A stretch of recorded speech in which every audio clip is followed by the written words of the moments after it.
Hello, and welcome to another episode of Boundless Body Radio. I'm your host, Casey Ruff, and today we have another amazing guest to introduce to you now. Dr. Ryan Attar is an expert in managing type 1 diabetes. Dr. Attar is a veteran of the U.S. Army, and after serving overseas, developed type 1 diabetes and was medically discharged from the Army after nearly 6 years of service. After the military, Dr. Attar decided to embark on a new career to aid those with diabetes and other health issues. He graduated in 2017 from the University of Bridgeport with a doctorate in naturopathic medicine and a master's in human nutrition.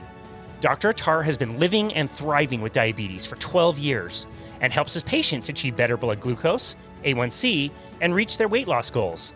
He is very active in the Type 1 Grit online diabetes community, a group that was studied in 2018 in the journal Pediatrics. He has written several articles on the website Diabetes Daily.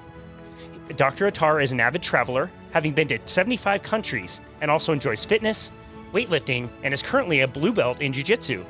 Dr. Ryan Attar, what an honor to welcome you to Boundless Body Radio.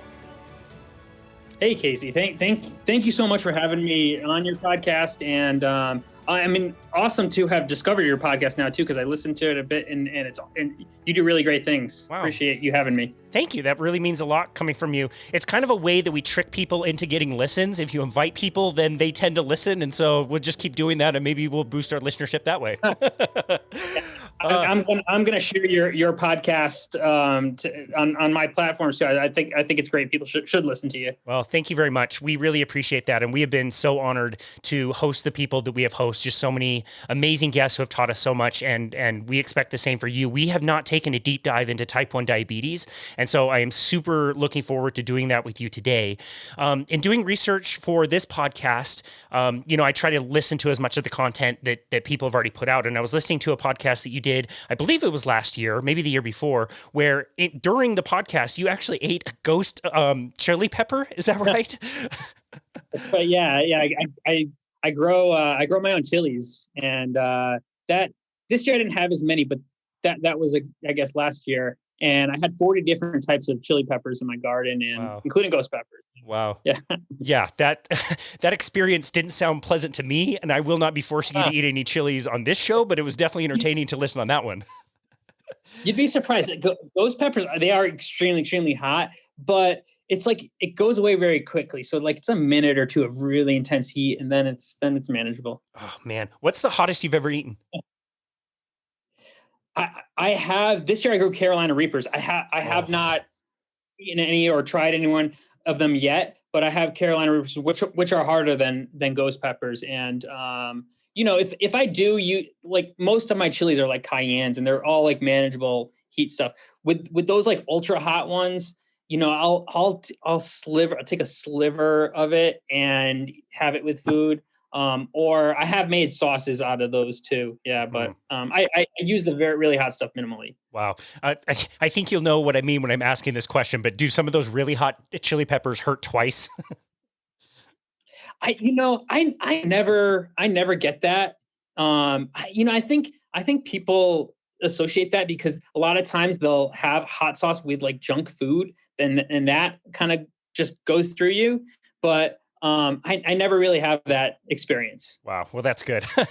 Doesn't sound fun to me, but yeah, that's a cool thing to be into. Right off the bat, thank you so much for your service. And I just want to know, like, did you always know that you wanted to serve in the military? I had an older brother that had done it before me. And I did like the ROTC thing when I was in college. And, I graduated college in 2002, started college in 1998. So, I mean, the world was completely different then. I started ROTC before 9/11, so I knew I wanted to go into the military. I knew I wanted to do the ROTC thing, and was looking forward to that. Then my senior year of college, 9/11 happens. And it was just like at that time, I'm thinking, I'm glad I'm already signed up and going to be in active duty next year. So it was a different time when I signed up, and then as soon as I graduated, brought us into a whole new world, basically. Yeah. You were living on the East Coast already at the time, right? Yeah, I'm from Connecticut, and went to school in Connecticut, and then after college went on active duty. had a few, months of training in different places in the States. And then I was stationed in Germany. I went to live in Germany, but we deployed right away to Iraq from there. So I was in Germany for about a month and then deployed to Iraq. So basically my first job out of college was leading a platoon in Iraq. That's crazy. Did you see combat? Yeah, I mean, I was in Baghdad for a year. So it's for the most part, my time there was pretty safe, but there were times when it got a little hairy, and we were basically doing security and a little bit of patrolling around the Baghdad airport. Wow. I still remember those images, when the attacks kind of started in Baghdad and just the whole sky just lit up. It's so crazy. So you didn't have to do a ton of that kind of stuff. Yeah, it was more security and patrolling. And I was there about a month after it all started. And yeah, so you could think of the job I did there more like policing and security. I see. Yeah. Gotcha. And so after that year in Iraq, you went back to Germany. Is that correct? Yeah. So I was in two different places in Germany. So we have a lot of American people don't know this. We have a lot of American bases all over Germany, and used to be a lot more actually. And they've been steadily closing those down over the years. But I was in Wiesbaden, which is near Frankfurt, for about 3 years, and then 1 year in Heidelberg, a nice little town too. Yeah. Did you enjoy that experience? It was amazing. Yeah, it really was. It was like the time of my life to live in. It's one thing to go visit on a vacation, go to Europe, but to live there, have your car there, have your own place. It's amazing experience, and also got you mentioned before that I have done a lot of traveling. It got me traveling because you're in Europe already, so I can take a weekend and go to France, go to Spain, go wherever. And the military is actually pretty good with holiday and basically a 4-day weekend once a month and 30 days of leave to take on top of that a year. So I really took advantage of that, and any chance I got, I was off somewhere. That's smart. That's so amazing. My wife, Bethany, was actually born in Garmisch-Partenkirchen, off of the Air Force Base. And yeah, her parents just say what a wonderful country it is and what a beautiful place that was. When did you start to notice health issues in yourself? I really didn't. The diagnosis came really quickly. So one summer, I actually coincidentally had just gotten the laser eye surgery, the corrective surgery, and not LASIK, but the military uses something else called PRK, which kind of has a longer recovery time, but it's kind of a safer long-term procedure. Anyways, I had gotten my eyes corrected, so no longer needed contact lenses, and you have to go for eye doctor checkups after that, every couple of weeks, and you're also on all kinds of eye drops for the healing process. And I went to one of these appointments, and I asked the eye doctor if I could stop the eye drops because they were making me very thirsty. And and I of course didn't realize this, but I was thirsty because of the diabetes, and basically drinking water constantly and going and peeing like every hour basically.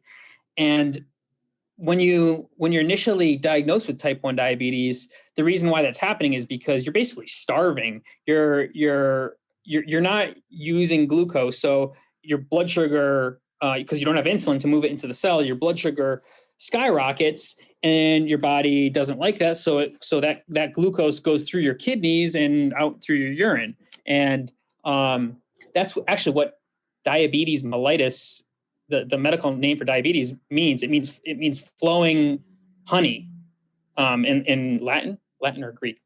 Wow. I didn't know that. I think Latin. Yeah, it means flowing honey. So the glucose is all coming out of your urine. And I remember my peeing a lot, and my toilet's actually smelling sweet. Weirdest thing. They used to, like, decades and 100 years ago, they would diagnose, they used to call type 1 juvenile diabetes, but doctors would actually taste the kid's urine and it would taste sweet. I was just going to ask you that. Yeah, no, I was just going to ask you that. I'd always heard that it was like the physician's assistant or something. The poor guy had to actually like taste the urine. If it tasted sweet, that's how they would diagnose. Yeah, apparently, yeah. And like I said, I smelled it in my toilet. Like, it was just weird, sweet. And it, I was 26 at the time. You don't really think diabetes is something that's ever going to happen to you if you're this, you're fit, you're relatively healthy, and why would you ever think that?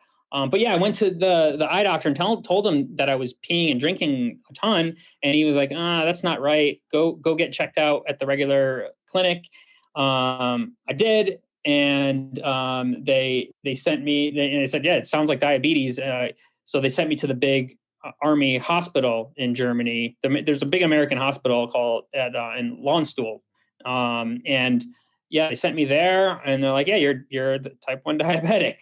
I got a little crash course on that at the hospital.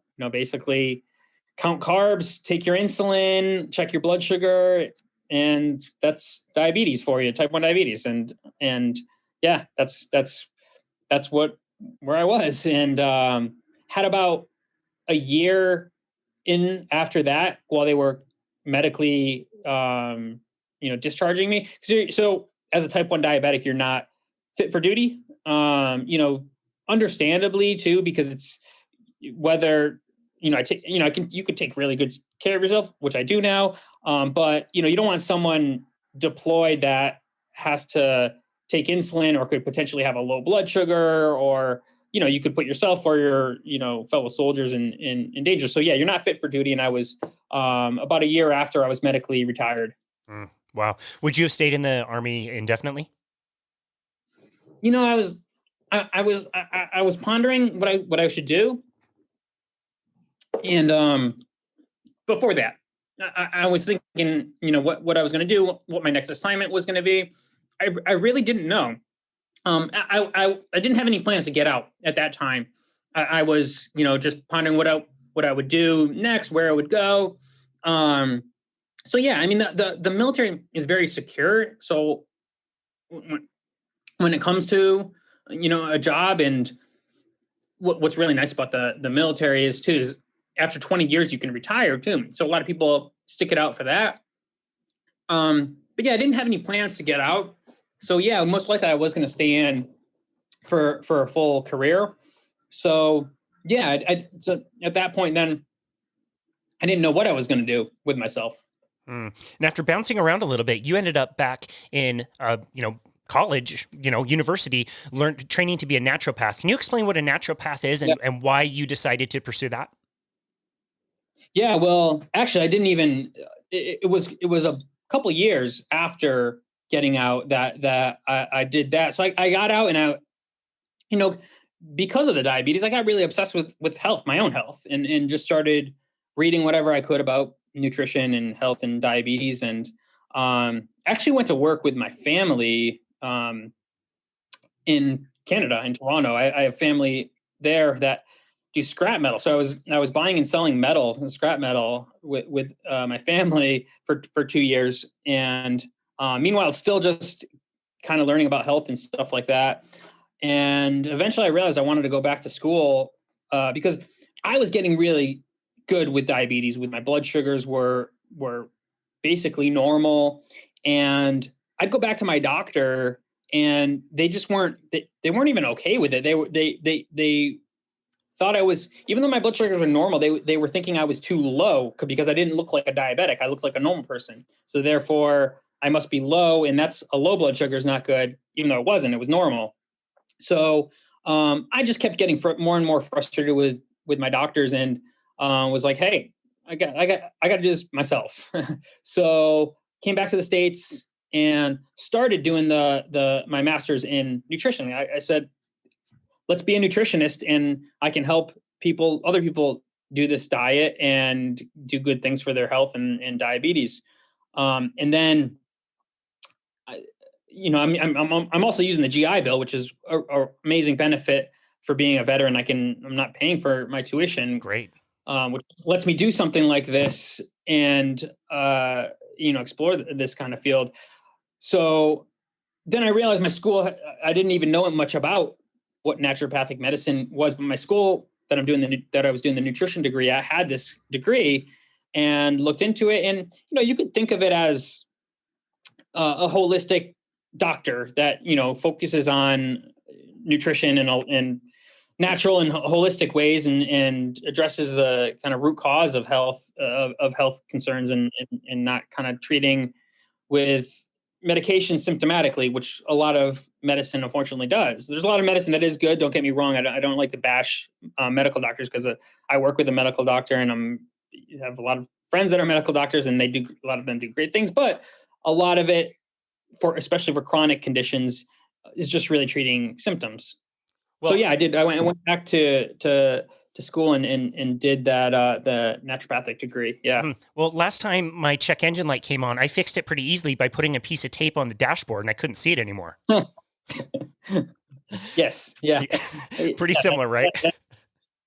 Yeah. I mean, it's just suppressing symptoms is more or less that. And there's some things that we need medications for, perhaps indefinitely.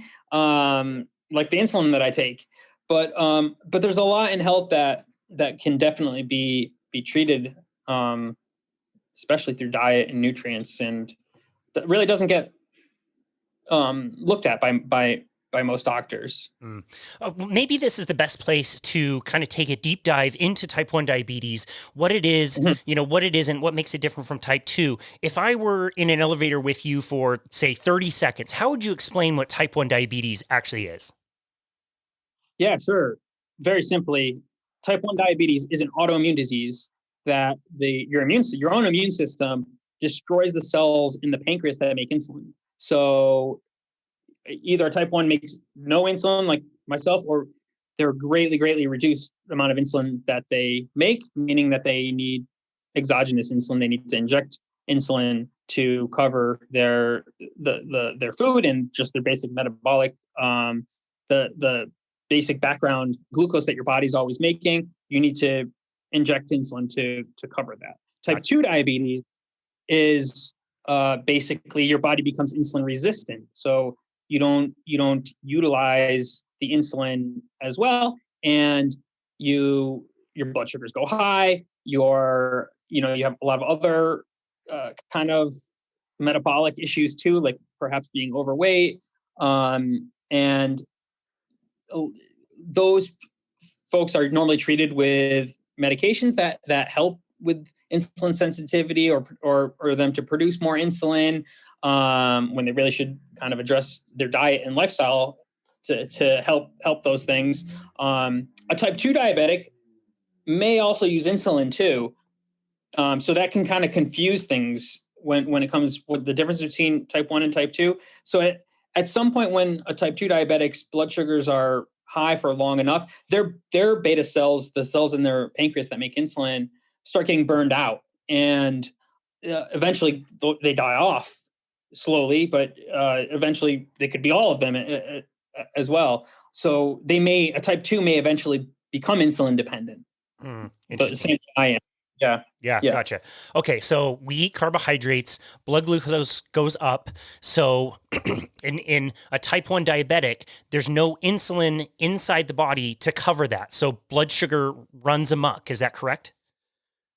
Right. Yeah. Insulin moves glucose into our cells. So a type 1 diabetic has no or very, very low amounts of insulin and not able to do that efficiently. And their blood sugar then goes high. And high blood sugar is damaging to every cell and organ in our body too. And all the long-term complications from diabetes stem from high blood sugars. Gotcha. And correct me if I'm wrong on this, but I kind of think of glucagon as the opposing kind of hormone to insulin. I like to think of it as like glucose gone, it's getting glucose out. And so without the insulin in a type 1 diabetic, the blood sugar just runs amok. Like you said, it causes a lot of damage, and glucagon goes, it's just very high. Is that correct? Yeah, it's exactly that. Glucagon is the opposite hormone to insulin, and insulin lowers blood sugar. Glucagon raises blood sugar. It's not a bad thing. Neither insulin nor glucagon are good or bad. They do their job in a healthy person. So in a healthy person, they're going to get insulin and glucagon all day long. Both of those keeping blood sugars fine-tuned where they should be. So I no longer make insulin, but I still produce glucagon. And a type 1 diabetic also normally injects two types of insulin, one with their meals, and they take one that lasts all day long to cover the glucagon that your body's constantly putting out just to maintain a normal blood sugar all day long. Interesting. I'm so glad you said that about the hormones. We get in this trap oftentimes of saying like cortisol's bad or leptin's bad. It's like, no, the hormones, they have roles for certain things. You do want your cortisol to be pretty high in the morning when you want to be alert and awake. You don't want it to be really high at 10 p.m. That's why you want to get electronics off and blue light glasses or whatever strategy you can to start to relax. So melatonin can raise. And you're right. Like in a normal person, the glucagon and insulin, they're not good or bad. They just have different roles and should be high or low depending on the situation. Yeah, absolutely. And that cortisol spike in the morning, a type 1 diabetic definitely notices that too, because it spikes our blood sugar. So we have to plan for that. We have to take the appropriate insulin to match that and make sure our blood sugar stays normal. Okay. Yeah. Perfect. That is so well explained. So then the difference then in a type 2 diabetic is a type 2 diabetic is consuming so many carbohydrates chronically, let's say, 1 decade, 2 decades, 5 decades, however long it takes, but you're eating frequently and eating frequent carbohydrates, which means you're calling on insulin very frequently. And I think of it almost as like it's wearing out. Like you need more and more and more to have the same effect. And so that is why there's a rise in blood sugar in the type 2 diabetic. That's also correct? Yeah. That it is. Yeah, they're eating in excess, and carbohydrates have a huge part of that, and they raise their blood sugar when the type 2 diabetic becomes insulin resistant, and their blood sugars go up, and that chronically, in type 2 diabetes or pre-diabetes, it'll be kind of moderate levels for a while that are easy to not notice if you don't get blood work done and you're not picking up on that. And so much so that there I don't know if you saw this, but there was a study just before the pandemic, and it just looked at all of the metabolic markers and weight of Americans, not diabetic Americans or just Americans. And the average person, American, above age 20 has an A1C of 5.8, which means the average person above age 20 in the USA is pre-diabetic. Average. So average person is pre-diabetic. Yeah, that's pre-pandemic too. So we're more insulin resistant and overweight now than we were before the pandemic too. So it's going to be even higher than that. So that's crazy. Yeah. That's crazy that we've come to that point. That's bananas. I think everybody can just go look around or walk through a store and realize like we definitely did not go the right way during the pandemic. That's really crazy. Yeah. And you mentioned a type 2 diabetic who also needs exogenous insulin, and I can't remember where I heard this, probably Dr. Jason Fung or something, where they made the comparison to like, an alcoholic. If you had a buddy who was an alcoholic and said, yo, like I'm drinking a 12-pack a night and I can't really get a buzz anymore, you wouldn't be very likely to say, well, here's a bottle of Jack Daniels, start taking this. Like you're just, right. you're just taking more of the insulin. It's like an alcoholic taking more alcohol to get a buzz. Like, well, lay off the sauce for a minute. Yeah. Like I mentioned before, eventually, if a type 2 diabetic has high blood sugars for long enough, they burn out the cells in the pancreas, so they won't even be able to make sufficient insulin, even if they are doing the right thing, like diet and lifestyle wise.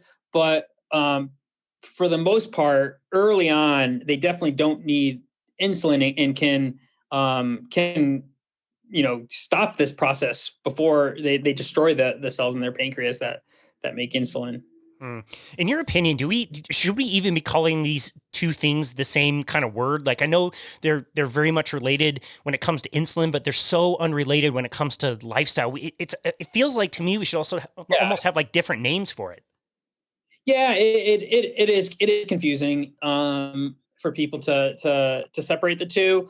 And people, I'm not, I'm pretty fit and healthy, and people usually don't understand that I'm a diabetic. Wow, how could I be a diabetic and need insulin? I look healthy, So yeah, it is confusing, and yeah, I almost wish it was just called like type 1 was just called autoimmune diabetes or something like that, because yeah, it is very different. The treatment, especially the diet, is the same for both.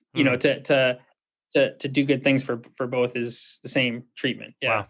Yeah, no, I definitely want to talk about that for sure. Just to kind of hammer this point home, I was trying to think of a scenario that we could kind of give an example. So what I thought of is I have prepared a giant pot of white rice, and we're going to wash it down with orange juice. And I'm going to have a plate, and you're going to have a plate, and a type 2 diabetic is going to have a plate. And I want you to kind of explain like what happens when somebody like I take it. I don't have type 1 or type 2, fairly metabolically healthy and active, and no underlying disease or anything like that. I would like to hear what happens when you do the same, and then what happens when a type 2 diabetic does the same. Yeah. So yeah, I mean that's a good thing to kind of compare. So yeah, big rice and orange juice. So it's a lot of carbohydrates and sugar. So which are essentially the same thing very quickly in our body. The starch in rice, the carbohydrate, the complex carbohydrate in starch. Nothing really complex about it. It starts turning into pure glucose as soon as you start chewing it, because we have enzymes in our saliva, amylase, that breaks. Its job is to break the starch chain, and starch is just a chain of glucose, chain of sugar. So that's why kind of things like rice can almost start tasting sweeter when you start chewing them and they hit your saliva. So you're getting a complex carb turning into glucose is in your mouth. And that's the same for whole grain. That's the same for all carbohydrates and starch. So yeah, that's a very high carb meal and high glucose content eventually into our body. So I'll start with me. I would look at that, and I would be very confused because I rarely or never I eat carbohydrates. I eat an extremely low carb diet, but I would have to think back to when I did eat carbohydrates and then come up with a ratio of the amount of carbs in that meal to the dose of insulin that I'm going to take. And that's going to be a very large dose of insulin because of the amount of carbs. So I'm going to inject a very, very large dose of insulin. And it's probably not going to be correct because it's difficult to correctly, estimate the amount of carbs that are in a meal. Even like a packaged labeled meal, labeled food, the carbs that you see on the back, they can legally be off by, I believe it's up to 20%. So, wow. My dose of insulin might be at 20%. Now, also, when I inject my insulin, not all of it gets into my bloodstream. There can be 15 to 20% of that doesn't get absorbed. So that's another kind of 15 to 20% that could be off, even if I'm estimating the amount correctly.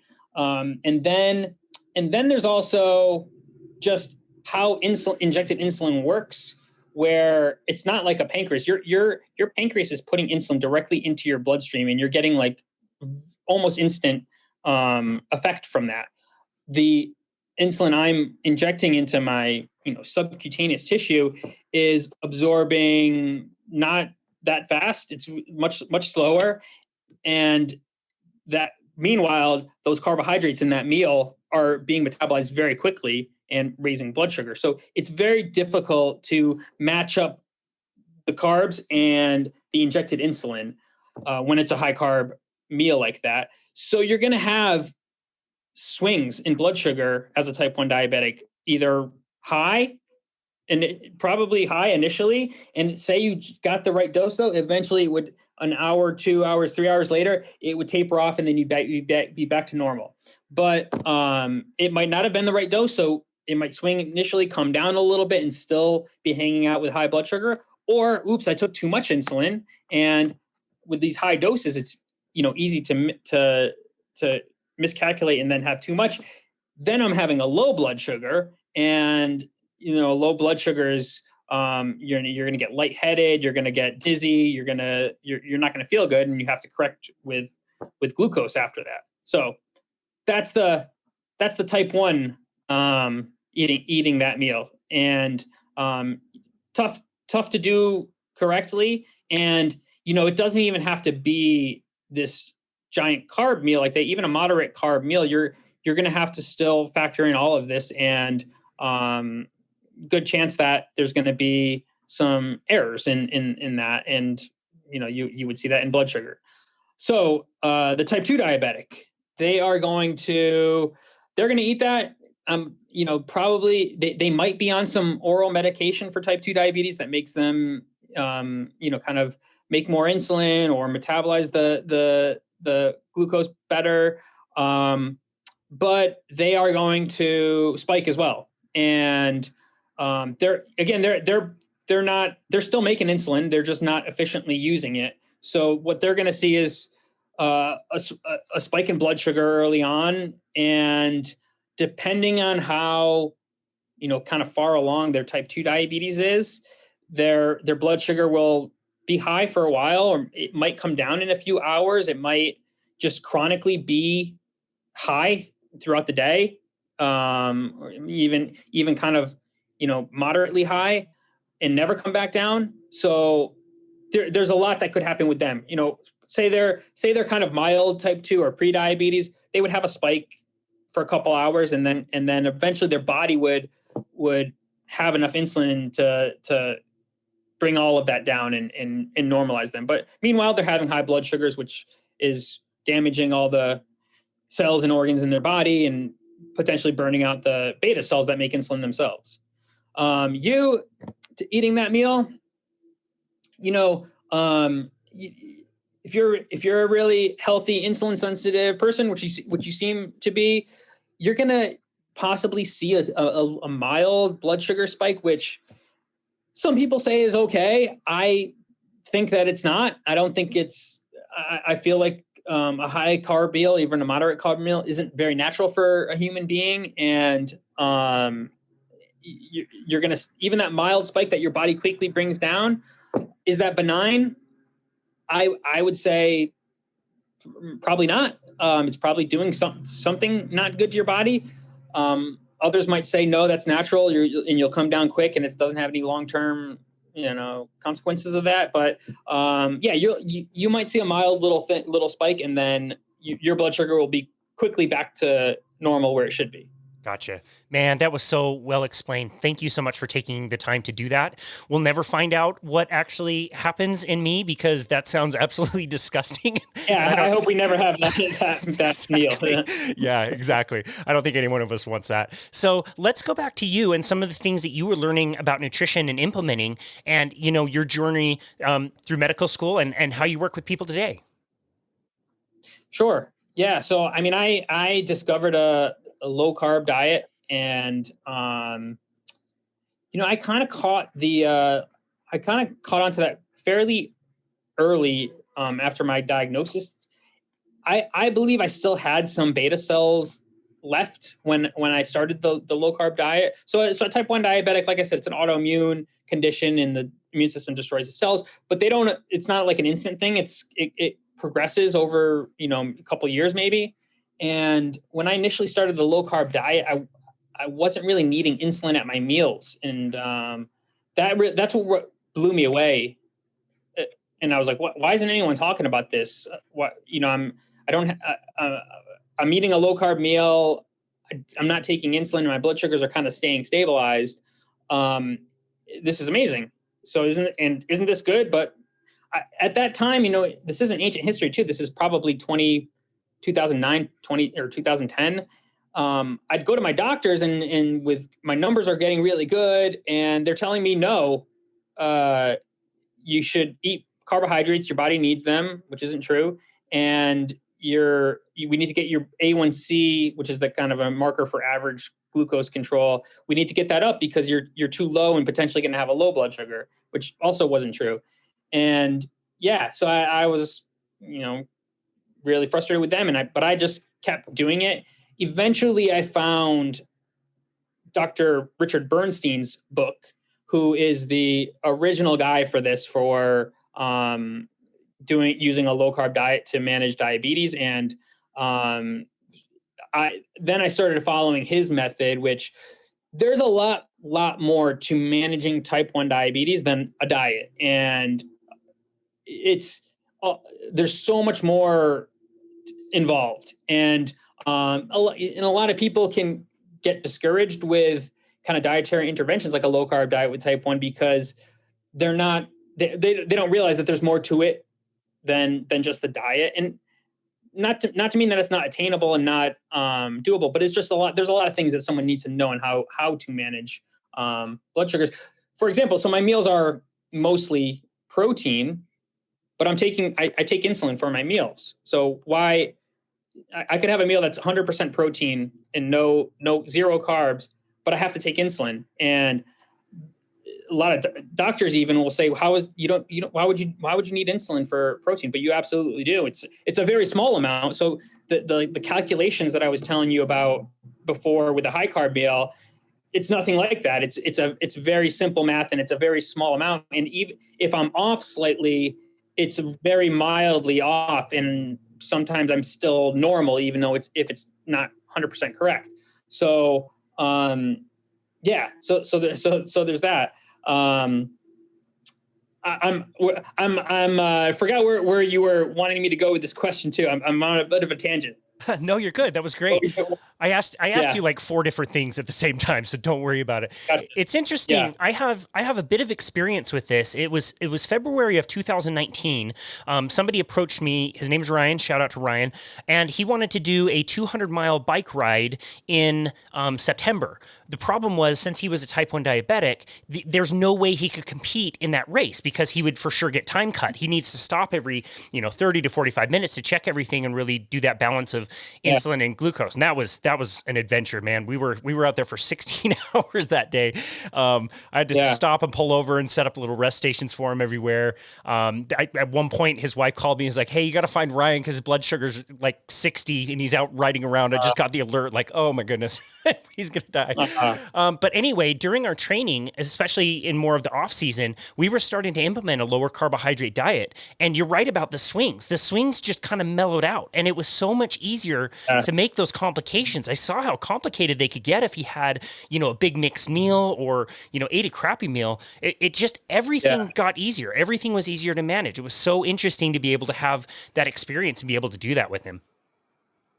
Yeah. And when it comes to exercise too, any exercise, like especially endurance type stuff, long distance type stuff, the body becomes super insulin sensitive. And so in a type 1 diabetic, any insulin that you have on board, basically. So whether it be the long acting insulin that covers your normal metabolic glucose needs, or it's a meal before the exercise, whatever you took for that insulin, your kind of ratios are completely changed because of the exercise. You become much more insulin resistant. So all of that insulin is more potent.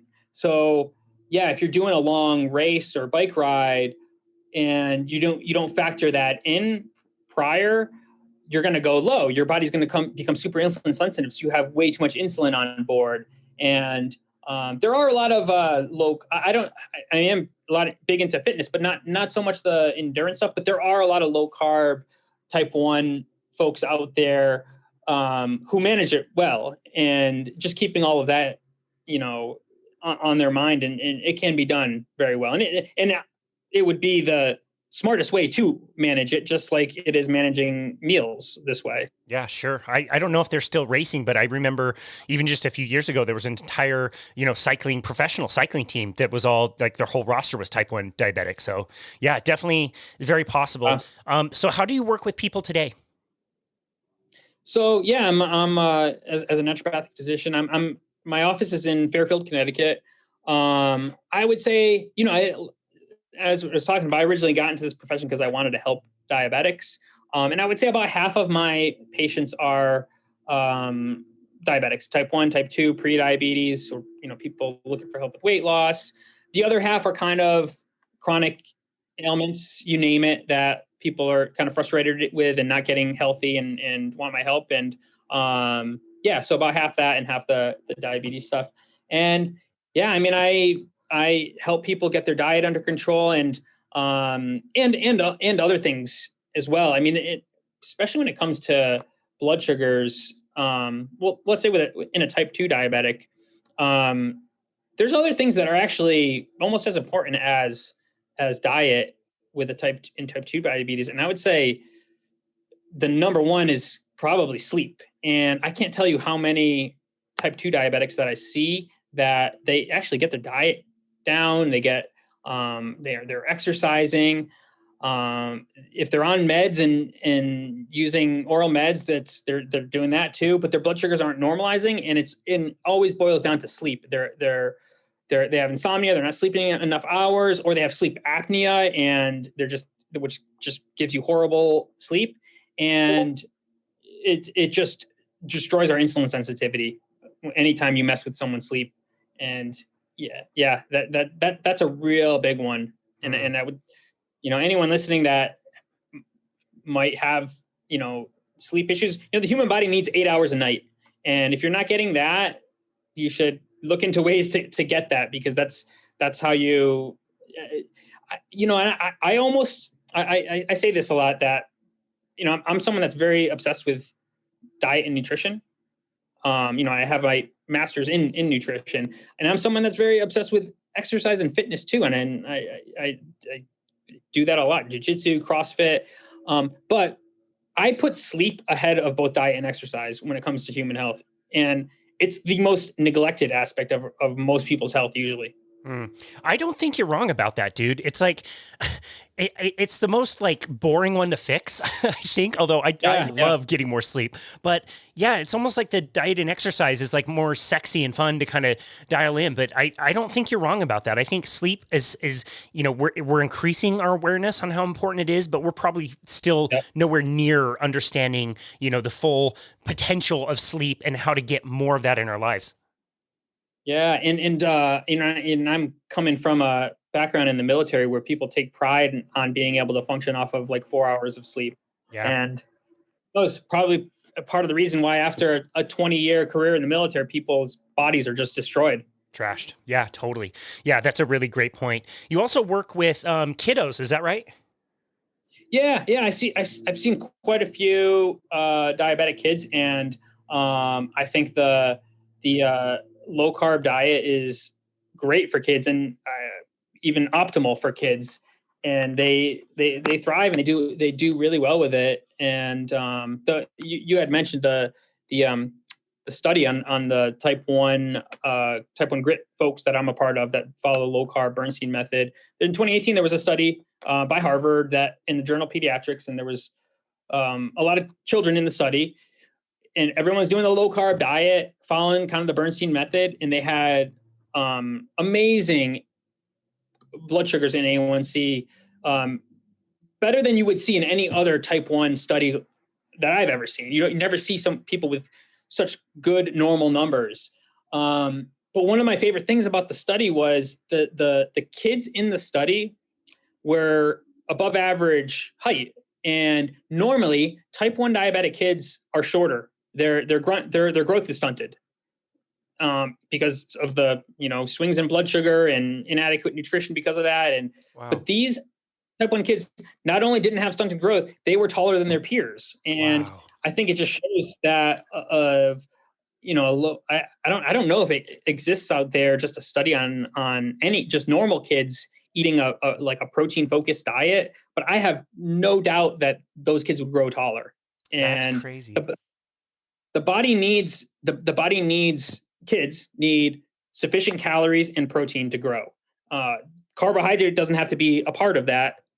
And what probably happens with a lot of modern American kids is, they're getting the sufficient calorie part, but and they might not even be overweight, but because carbohydrates are so high, their protein is super low, and that's really, really important for kids' growth, and they're just not getting enough. Wow. I mean, we can see that in the skeletons of different humans. If we go back, in different areas and the places that were the most cold, that would likely have way less vegetation, people were bigger. They had stronger bones and better teeth. So that makes total sense. It's crazy that you can make that much change in just one generation, just from eating the right diet from the beginning.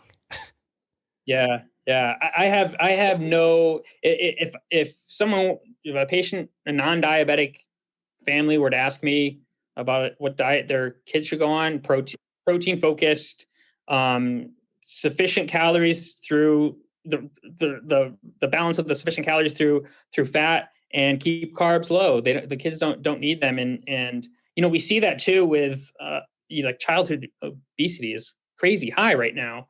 And and also in type 1 kids, I believe the average type 1 diabetic kid is overweight now, and they're calling this phenomenon double diabetes in type 1 kids, where they have type 1 diabetes and they're also insulin resistant on top of that, so they're having symptoms of type 2 diabetes. Wow. Wow, that's Yeah. insane. And the funny thing is too, like we've had so many, parents, fathers, mothers on the show and asked them this same question about the way their kids eat. And Ben Bickman, what a great example. He feeds his kids eggs and bacon in the morning, and it doesn't seem to be as hard as what most people make it out to be. The kids love this stuff, and it's not as difficult to, pull the toppings off a pizza for pizza night. And it's fine. It's totally fine. Yeah. Mm. A big thing too with kids, it's parents will hear that we should be using this kind of diet, it's healthier, it's better for the kids, and then just be really frustrated to implement it.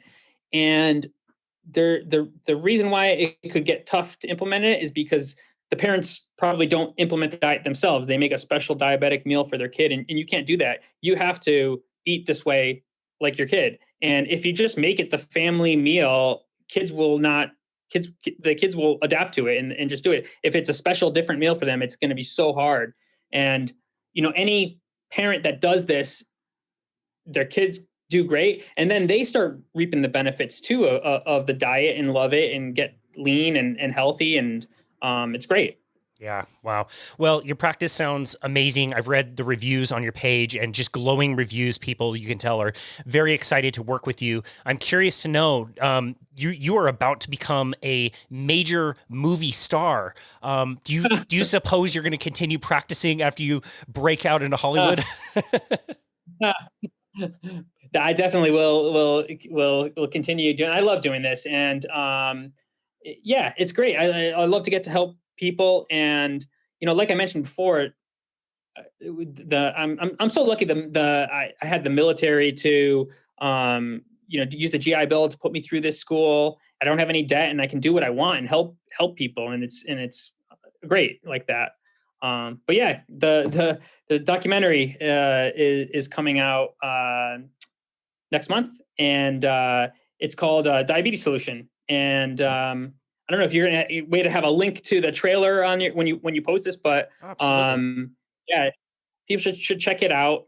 And it's all about folks like me and adults, kids, mostly a lot of kids, children in the documentary, and about how we were frustrated with the standard of care, high carb diets, and cover it with insulin, and have erratic blood sugars after. And then, discovering this kind of Dr. Bernstein's low carb diabetes solution and his way of managing diabetes. And yeah, it's going to be a great one. I'm really excited for it. It's the kind of first documentary like it. My friend Bethany McKenzie made this, and we were talking before this podcast that you're a fan of the Vinnie Tortorich's Fat documentary. And she's the mother with her kid and husband in that documentary, if you remember. So yeah, she went from that and put her own documentary together. And yeah, I'm super excited for it. That's amazing. How did they approach you? She's a friend. So it's the low carb diabetes world is a small world. So yeah, she's been working on this documentary for a long time. Yeah,